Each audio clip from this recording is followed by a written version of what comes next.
بسم اللہ الرحمن الرحیم۔ مولانا مودودی نے تفہیم القرآن میں لکھا ہے کہ قرآن جب نازل ہو رہا تھا تو اس کے معنی اور مطلب تھے، آہستہ آہستہ ختم ہو گئے۔ کتنی غلط اور کتنی بھونڈی بات۔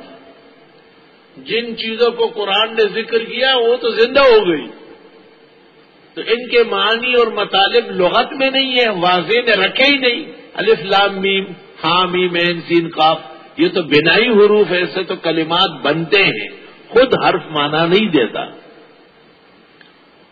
چونکہ باقاعدہ علوم والے نہیں تھے، اس لیے اکثر تفسیر میں بجائے تفسیر کے تحریف کر گئے۔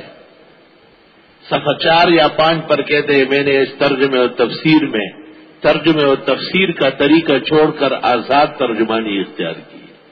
اس آزادی فکر کا یہ نتیجہ ہے کہ نامناسب قسم کی توجیہات کی جاتی ہے۔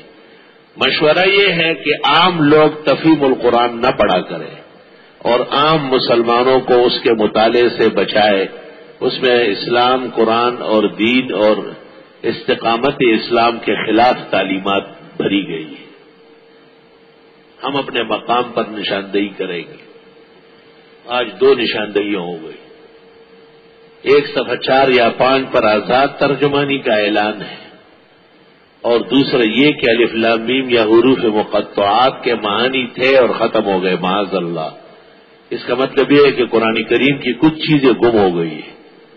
یہ تو معتزلہ اور یہود اور روافض کا نامناسب نظریہ ہے۔ جزاک اللہ خیر۔ آگے زیادہ سے زیادہ شیئر کریں اور ہمارے چینل کو سبسکرائب کریں۔